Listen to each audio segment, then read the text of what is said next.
Well, it's officially 11 a.m. I'd like to welcome you guys to another Map Business Online Community Business webinar. We're going to talk a little bit about business listings, a new feature in Map Business Online. There will be a video of the webinar available. It takes some 72 hours to process, so it'll be early next week by the time I get that out there. And we're always available for follow-up questions. And I will try and answer some questions towards the end. And I'm going to try and keep it at a half an hour, but it may go over a little bit. So we're going to talk about why we included business listings in MBO. We're going to show you what a business listing looks like. We're going to have a process where we go through the actual product and feature, but it starts with a yellow pages icon on the toolbar. We're going to do filtering of business listings, and we're going to export that result, and then we'll try and take some questions. So we put business listings in Map Business Online because the feature was often requested. Business listings are essentially potential customers for all of us, and I think that it's a natural extension of a business mapping tool to expect to be able to get business listings and see something about, the businesses that are available in a specific area. We also felt we could add value to that search and export process by providing a search filter tool that seriously cut back on the amount of records pulled at any given point in time. In other words, you could limit the amount of business records that you wanted to pull based on geography and other search criteria. When you think about it, business mapping provided sales and marketing analysis, which is what we provide a lot of our customers. Business listings are a natural extension of that capability for testing and campaigning based on analysis results. That's the ultimate benefit in generating business listings through a mapping application, understanding where and why you're succeeding and replicating that success in other areas across the US. Using map analysis and zip code demographic profiling, which is embedded in MBO, to gauge your success and then select those business prospects by industry sector or by geography in other areas of the country. So business listings are mostly for business analysis and lead generation, and business lists are both exportable and affordable. Now, the service within Map Business Online is a paid service, and so each Map Business Online subscription will include sample data for you to work with, and you can find that on the pricing page. Down below, you'll see that there's the subscription that you might have and the actual quantity of credits, which credits equals a business listing, which are available within your particular subscription. So we've even given some away in the free trial so that people can get a sense of how it works and what they look like. And then the pricing structure is available in the subscription page on the upgrade tab, and it'll show the purchase level. So you have options for quantities and what the price might be. Basically, it starts at 15 cents per listing and goes down in volume. So that's what I wanted to give you as sort of an introduction. And now let's see if I can't bring that over to the map. So I'm showing you here a map that I've created. So I used Map Business Online, and I used our search tools here to create some pre-formatted searches on my map. So I've done a Polygon search, a free-form Polygon search, a drive time search, a radius search, and a territory search. Now down here in the radius search, I've already searched this radius for business listings and brought in about 54 gas stations.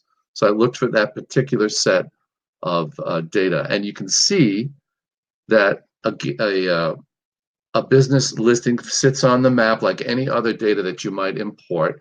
You've got symbols assigned, and you can click on it and get a label, open up that label, and see some data that's imported with the business listing, which would be the name of the gas station, the addressing, phone number, sales information, and employee count. That's what's available right off the bat in a business listing. And you can see Any of these would have that information there.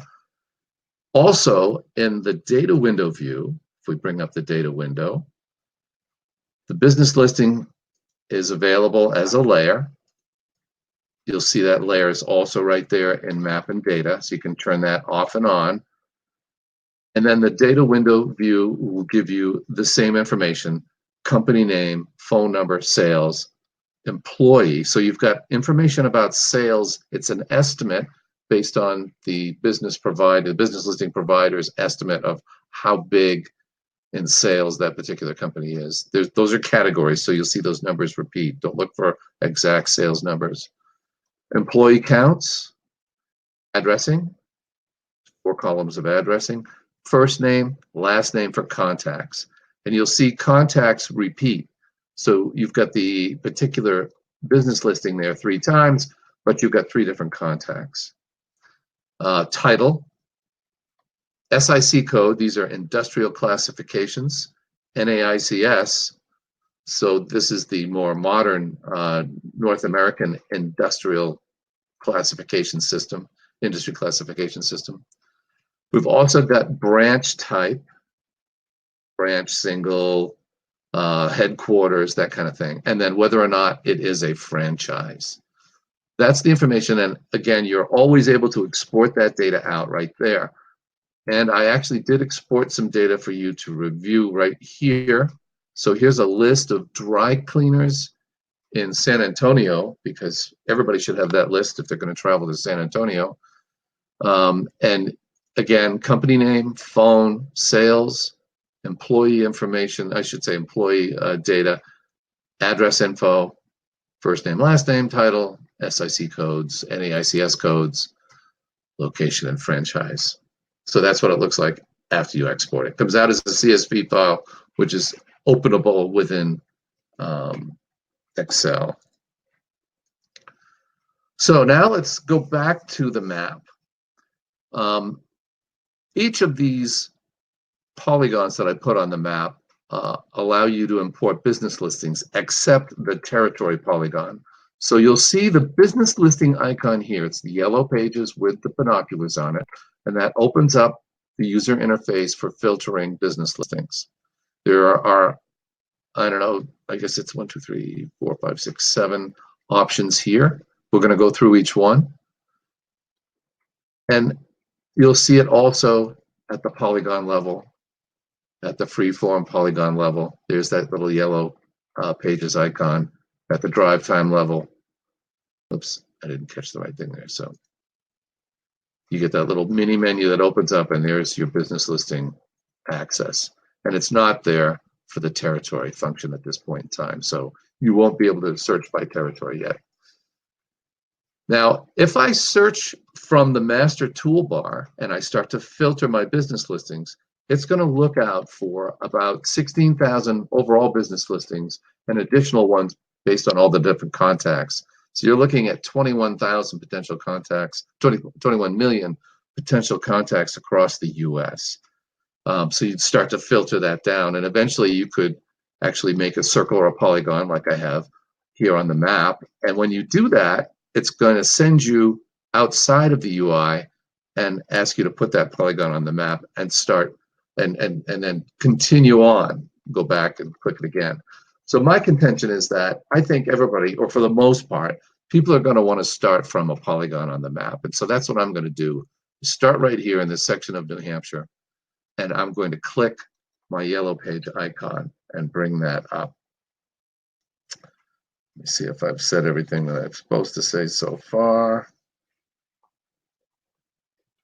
So that brings up the user interface for filtering business listings. And the first option that we've got is business name. So we've got this whole section here where we can put in business names. And then over here is the business listing criteria. So it's going to start with, it starts at the top with the polygon that we've selected to search inside of. So essentially we're looking inside of that polygon for business listings. Now, if I go here to business name, we're going to type in business name, so Walmart, and we can validate that name. And that validation process tells us there's 27,000 plus Walmarts across the US. They may or may not be our favorite Walmart store, but it puts the Walmart name in the criteria, and you could choose to change that structure to an exact match. Validate it again, and you'll see now we're only at 532 businesses that are actually just Walmart only. I'm guessing those are all the Walmart stores or major Walmart stores in some way.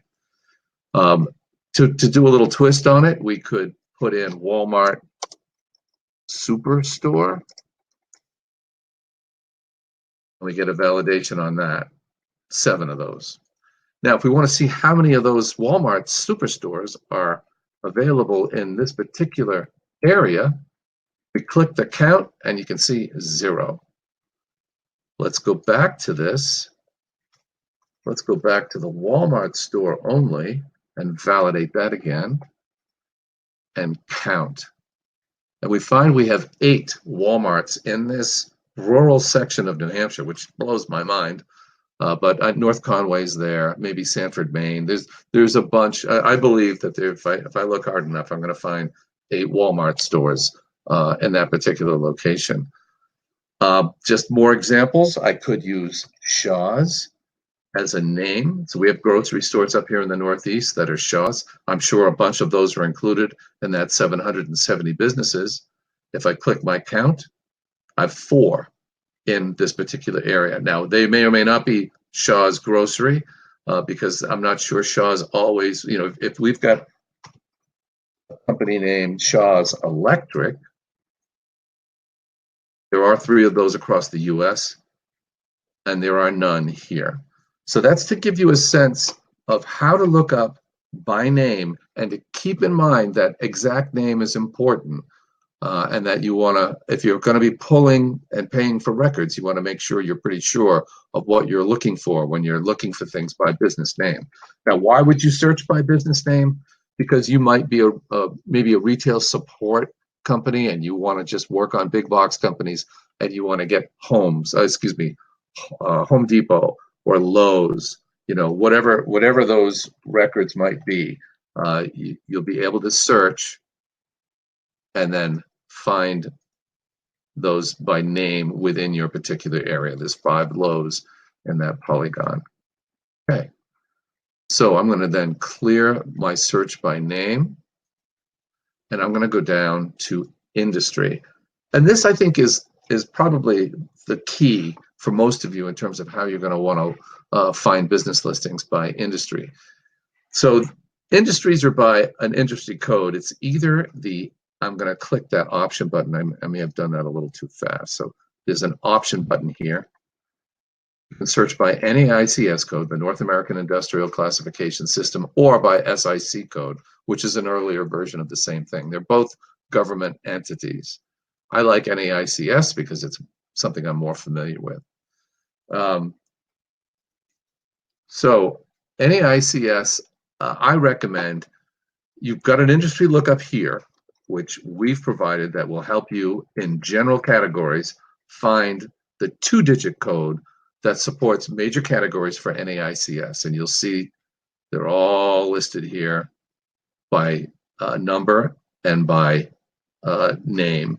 So these are general categories, and within those categories, you're going to find more information. So if I click one of them and bring it over to the right panel here, and again, we're in the industry lookup, sometimes there'll be drop downs, but it'll give you a little bit more information.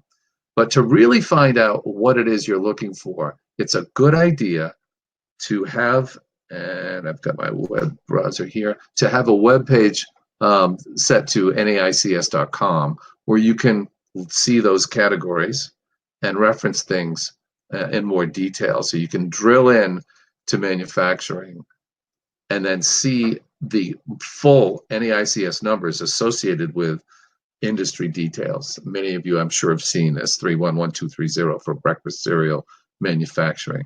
There's also a similar website for the SIC code at the Department of Labor. So those are 2 handy references. You can look by keyword here. So you could actually search by metal and submit and come up with some specific industry numbers, any of these numbers, and I've got a couple we'll look at right now in Map Business Online. So you have the industry lookup here to kind of get you in the ballpark, and then you can put in a number. So if you put in 31 and validate it and get a count, there's 135 metal industry type businesses in that Polygon search, but that's not very specific. So I'm going to encourage you to go out and find the specific codes. And in this case, I'm going to put in 311812, which are, those are actually bakeries. So there's 311812, and my count within my Polygon is 6. So I've got 6 bakeries within that Polygon. Another example might be sawmills, 321113. So let's look at what that does. So I validate that. Down below, the count now goes up to 26. And what that count represents now is 6 bakeries and 20 sawmills. So that's my total business listing now in that particular area by industry code lookup. We've gone over the option arrows. And the other thing I want to point out at this point is that when you've got a set of data that you've decided works for your criteria, you can save that criteria here. And that way, if you've had success with business listings in Maine, as an example, or New Hampshire, you could then export that entire operation that you're kind of set up for business listings here to California and just access that particular lookup and apply it to some Polygon in California. So when I say export, I mean you can take it to California and use it there on the map. It's not really exporting it out of Map Business Online, probably a bad word. So set it up, get it the way you like it, save it with a name, and access this again. I saved that a couple of days ago as a sort of view of my particular business listing search. So we've got those NAICS code lookups, SIC codes. We've seen sawmills. You can save your lookup. Now let's go to geography. So if I'm not going to delete anything here. I'm just going to go down to geography. Let's say we want to look up by a specific area. There's 3 options you've got here: by zip code, by city, and by state. So if I click by city, then I can type in Tamworth, New Hampshire, and validate it. Now, when we look at the count here, you're still going to get 26 because the Polygon overrides the geographic lookup. Watch what happens if I put in Concord. Concord, New Hampshire. And validate it. And now the count gives me 29. So it basically went down into Concord, did a search in the Concord community, and added that to my search in the Polygon community. So it's additive.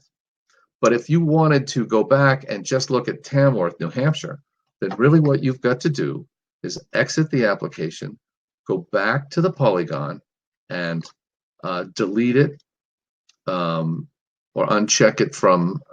Go back up here and look at the search this way, and go down into your geography. You can go to Tamworth. Let's get rid of Concord. You see, it's all saved, and you can validate and then count. And you'll see what you've got in Tamworth, New Hampshire for those 2 particular categories, and you don't have anything of significant there. So you then go back and open up your Polygon-based view again and just carry on with your analysis as before. So again, you can search by city, by zip code, or by state. And that might be a good way to go, especially if you're doing a lot of work by city and you know exactly what it is you're looking for business listings. You can save that here and then just go city by city across the country, or zip code by zip code.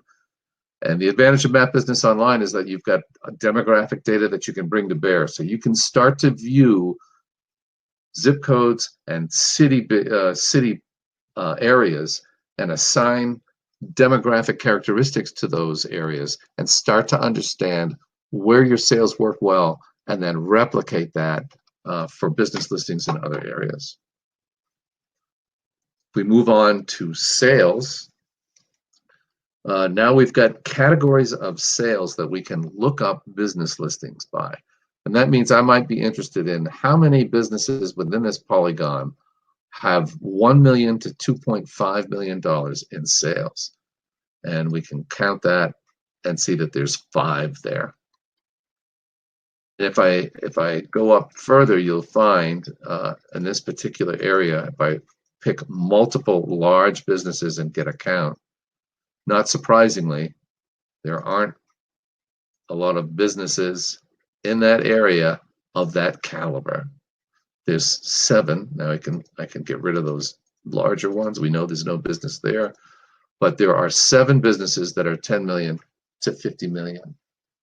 So one way I would use this is you can use it to look up business listings and just get a group of businesses that you want your sales guys to call on that are 10 million to 50 million, and you know they'll use your product. That's one way. But the other thing you can be doing with this is just gauging an area for its ability to sustain business for you, or could be doing research to see if this particular area really is, you know, the caliber that you're looking for to set up a sales office or to hire a sales manager. It's a way of doing your, you know, kind of doing your due diligence. We have some, we could look up by annual sales, and then there's custom ranges. So you can put in, you know, 500 to, I don't know, 10,000, and then get a range of annual sales. Leave the left box empty to search for sales less than or equal to the specified number. So I haven't really played with this, so I'm not gonna really go into it that much. So employee search by the number of employees. Again, you can choose a size of business and see how many businesses within that particular area within your polygon have that many people. And again, you know, this isn't a place in New Hampshire that's going to have a lot of large industrials, but there will be a certain level at which you'll start to find counts of business. So there's 3 at the 50 to 99. And you could get business listings for all 3 of those and print those out. There are options for that as well. So you can search by the number of employees, predefined ranges, or you can do a range. Location type. This would allow you to configure your search based on the type of location. Is it a single location, or is it a McDonald's with a whole bunch of branches? Or is it strictly, you just want to see all the companies that have headquarters within that particular area? And there are none in that particular area. But there are plenty of single locations, I would imagine, 26. So that gives you a sense of how the tool would work running through all of these various lookups and then grabbing a section and getting your business listings. So your next step would be to actually buy those business listings. So you click next, and Map Business Online says, wait a minute, you've got a total number of credits available based on your investment. If you've actually bought business listings, I have 5,826 in my credit list. The number of records I've selected is 26. The number of credits afterwards will be 5,800. And then I can get my data and put those on the map. And so that's how you get business listings into Map Business Online. You could do all the regular things you want to do with imported data, whether it's color coding. You might want to differentiate what your business listings look like on the map. And again, you can see the list I've got here. I've got sawmills, lumber mills, chipping mills, These are all based on that NAICS code. There should be a few bakeries in there as well. Once that data is the way we like it, I always like to get the data window kind of centered within my map view. You can glance over the data and then export that out as a CSV file and save it to your desktop, wherever you need it to be.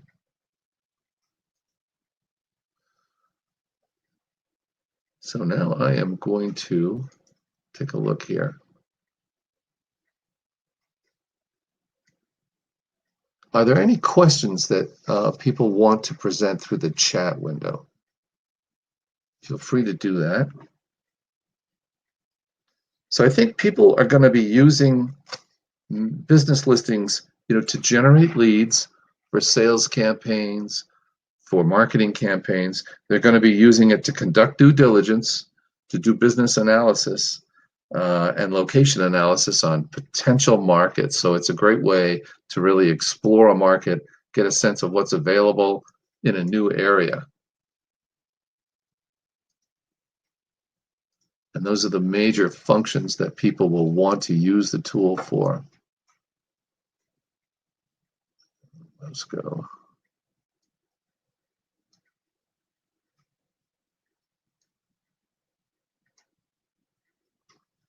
Still looking to see if there's any questions.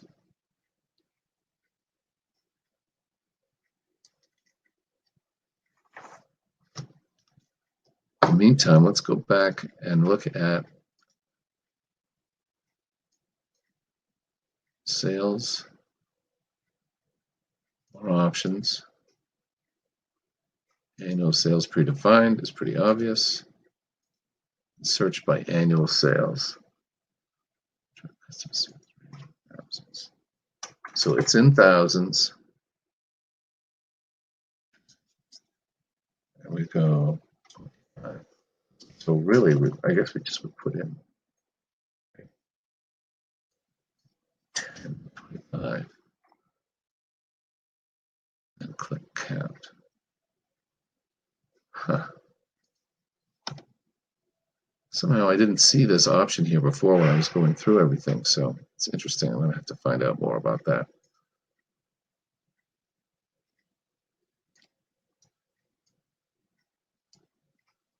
All right, well, I don't see any questions, so I guess that wraps it up for today's webinar. If you do have questions, feel free to email our tech support line, our contact us button in the application.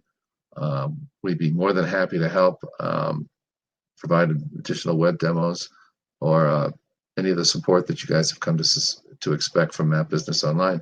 Thank you very much for coming to our webinar. Have a great afternoon.